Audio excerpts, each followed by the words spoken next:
CBS News Bay Area Afternoon Edition with Ann Makovic. Right now on the afternoon edition, a huge win for our new WNBA team on the road against the Indiana Fever. Thanks for joining us. We are starting on a lighter note this Wednesday. It was a much-needed win on the road for the Valkyries. They were coming off a rough stretch, but just about an hour ago, they made it happen in a big way. Final score, 80-61. Our Matt Lively was there courtside with the players' reaction after the big win. The rout was on in Indianapolis. The Valkyries needed a win on this road trip, and they got it, dismantling the Fever here on Wednesday. While the Valkyries were able to limit Caitlin Clark and this Fever offense, the star of the show was Veronica Burton, setting a new mark with a career high in threes and notching her 100th steal. How do you like coming into Indiana and beating them by 19? Yeah, just a big-time team win. Obviously, we've been on the road. This is our third road game. Coming off a couple losses, but I think that's a really gritty win. They're an incredible team, so I'm really proud of our effort tonight. You also notched your 100th career steal. How important is coming up on defense to you? Yeah, obviously, I think defense wins a lot of games, and so something that I take pride in, and we did a really good job on the defensive end tonight. The Valkyries are still on the road. They now head to Las Vegas as they get set to take on the Aces on Saturday. All right, taking a look at our first alert weather. That's a live look outside of the Golden Gate Bridge. You can see some fog hanging around the top. One more day before things start to heat up around the bay. Here's meteorologist Zoe Mintz. Yeah, and I mean, even today, it's a bit warmer than what it was yesterday and plenty of sunshine, although you saw that little finger of fog that's still making its way over the Golden Gate. It is a lot sunnier than it was earlier this morning, though. It was a gloomy start to our day, but look at how quickly, just over the past hour or so, the fog has lifted, and there's going to be plenty of sunshine, a great day to maybe head out to the Giants game. It's an afternoon one. You'll be seeing mid-60s, and again, sunny skies, relatively calm winds, maybe gusting up to 25 miles an hour. But overall, it is very typical for what we are used to seeing this time of year. Early morning fog quickly giving way to afternoon sunshine. Temperatures are going to be within a couple of degrees of seasonable as well. We'll be seeing those highs inland, a couple of degrees warmer than yesterday in the upper 80s to low 90s, upper 70s to low 80s down into the Santa Clara Valley. And as usual, head on closer to the coast if you want to enjoy some cooler conditions. Those highs are only going to be in the low 60s with a little bit more fog and a little bit more cloud coverage. But like Ann said, there is a big heat up on the way. I'll let you know how warm it's going to get tomorrow and how long that heat's going to stick around coming up in just a bit. Back to you.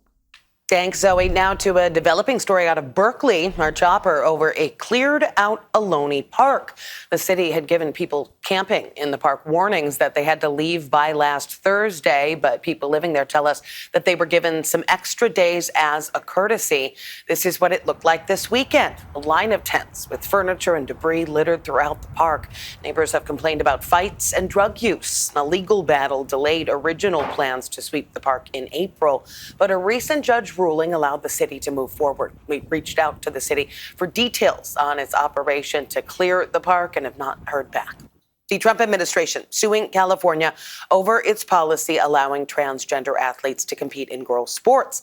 The Justice Department says the policy violates Title IX by discriminating against women. Now it is asking a judge to block it after California rejected the administration's demands this week to ban transgender players from girls' sports. Billions of dollars in federal funding is at stake. No comment yet from Governor Newsom. The Justice Department has already filed a similar lawsuit against Maine. President Trump also putting more U.S. trade partners on notice. He took to social media to announce import taxes on Sri Lanka, the Philippines, Iraq, Libya, Algeria, Brunei, and Moldova. Those tariffs range from 20 to 30%. They are set to go into effect on August 1st. Ukraine says Russia launched its largest ever aerial attack. That comes after President Trump expressed some growing frustration with Russia's President Vladimir Putin during his cabinet meeting yesterday. These strikes overnight involved more than 700 drones and 13 missiles in multiple cities, killing at least 8 people. President Trump says he is sending Ukraine additional weapons after a pause on shipments. He also says he's looking at the bipartisan bill to sanction Russia that has more than 80 supporters in the Senate right now. Governor Gavin Newsom swinging through South Carolina, looking to energize Democratic voters and expand the party's presence in some red-leaning states. Today is the second and final day of Newsom's tour that he calls On the Road in South Carolina, helping to his party, he hopes, win back the House in 2026. So far, he's made several stops in rural towns, speaking with small business owners and community leaders. Because you have one thing Donald Trump doesn't have. One thing Donald Trump's never exercised. He may have the formal authority as President of the United States. You have the moral authority. Political experts say Newsom's visit to South Carolina could be a strong signal that the governor is eyeing a 2028 run for president. We are seeing dramatic video from flash floods in New Mexico that have killed at least 3 people. Oh my God. Oh my God. That was a moment a home was swept away by flood waters yesterday in New Mexico. We don't know if anybody was inside that home, but incredible pictures there. Thunderstorms brought torrential rain to the area southeast of Albuquerque, causing the Rio Ruidoso to rise 28 feet in just a half an hour. Meantime, President Trump has confirmed he's going to be visiting Texas on Friday after catastrophic flooding in that state. At least 119 people have died. 170 are still missing, including a family from Marin County. The Walker family from Kentfield was in Texas on vacation when the storm hit. Data from the National Oceanic and Atmospheric Administration shows just how rapidly the waters rose in Kerrville, cresting at nearly 35 feet above normal levels. Of the people killed, 27 were campers and counselors at the girls' summer camp, Camp Mystic. 5 young girls and 1 camp counselor are still missing from that camp. And you can help victims of the devastating floods in Texas. If you want to scan the QR code there on your screen, that will take you to a list of organizations helping out. New at noon, San Francisco EV drivers now have new fast charging stations in the Bayview. This morning, Mayor Daniel Lurie joined EV Go and community members at Bayview Plaza on 3rd Street to unveil the new chargers. He says that adding green tech like this is a key step toward the city's goal of 100% emission-free transportation by 2040. People can plug in while grabbing food right here at Bayview Plaza or stopping at Tiffany's Cafe. This is how we bring clean energy into everyday life. We are not going to wait for change. We are going to make the change. The Mission Sunset District and Beauce Triangle have also been fitted with fast chargers. Well, that sanitation worker protest going on in Boston having ripple effects here in the Bay Area. Crews in some neighborhood declared solidarity with the trash workers there and are refusing to do their jobs here. Protesters gathered outside of the Republic Services truck yard in Fremont holding signs. Similar trash strikes are happening around the country as workers fight for higher wages. Anytime you pick a fight with one Teamster, you pick a fight with 1.3 million Teamsters. So, and I think Republic is finding that out the hard way. Republic Services says that they're adding a Saturday pickup to deal with trash piling up in neighborhoods here in the Bay Area. Still ahead here at noon and streaming on CBS News Bay Area. A milestone for a top Bay Area tech company, one that even Apple and Microsoft haven't reached yet. Plus, how you might be eligible for hundreds of dollars toward an e-bike.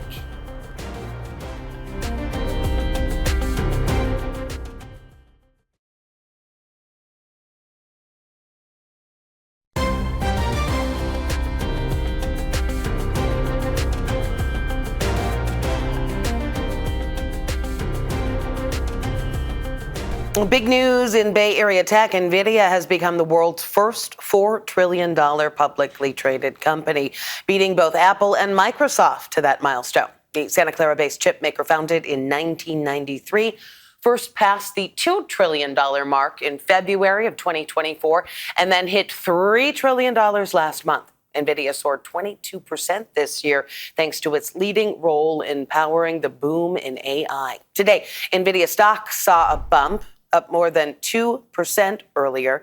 This is a look at the top 500 stocks courtesy of FinViz.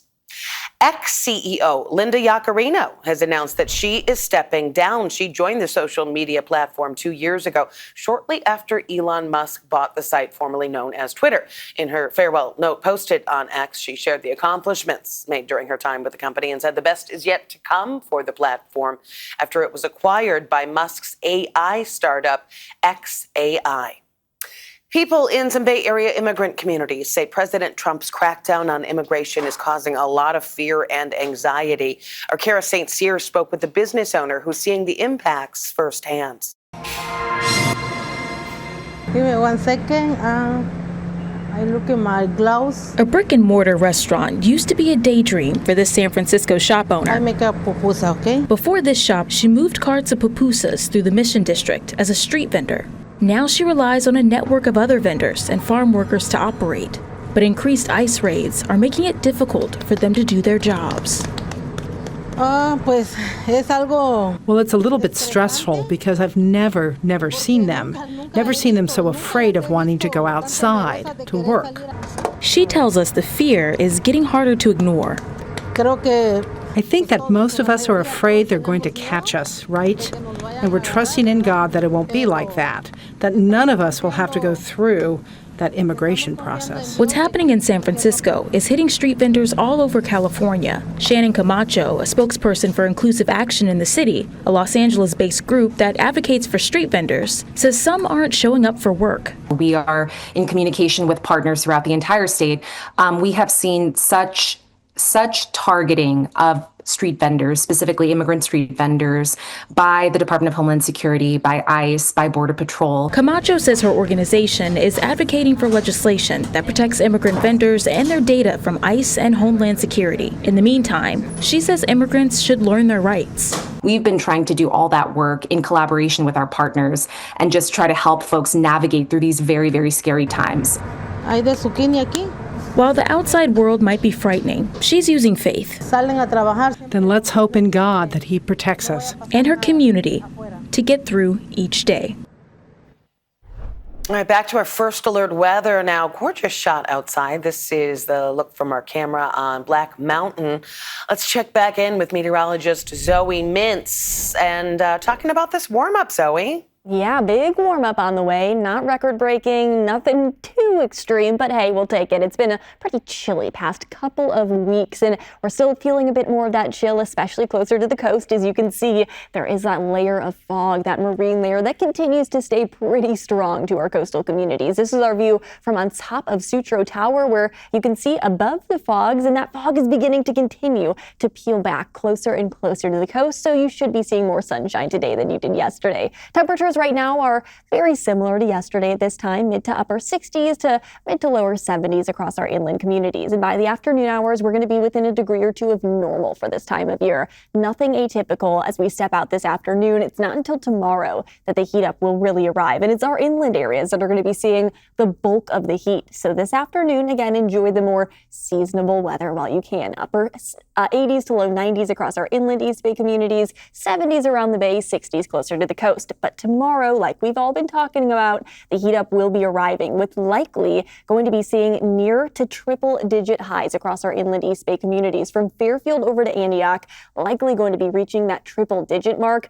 Upper 80s to low 90s down into the Santa Clara Valley, still above average, but a little bit more comfortable. And if you really want to enjoy the comfortable heat, it's the coast that you're going to want to head to with mid 60s and a good amount of sunshine. Again, it's only a one-day heat up. It's not going to be anything too crazy. It's just an area of high pressure that's moving directly over Southern California, and it's allowing our high temperatures even in the Bay Area to warm up just a bit. It's not going to stick around forever, though. We are expecting a bit more breezy winds and a bit more typical conditions to arrive by the time that we step out into the later parts of the upcoming week and into the weekend. So Friday we'll be back down into the mid to lower 90s, still above average. And then by Saturday and Sunday, we'll be back into the 80s across our inland communities. If you live along the coast, though, this is where you're going to want to take advantage of the upper 60s and a little bit more sunshine that's expected again Thursday and into Friday. But overall, it's going to be a very normal day along the coast, while inland areas are going to be feeling a lot more of the heat. Back to you.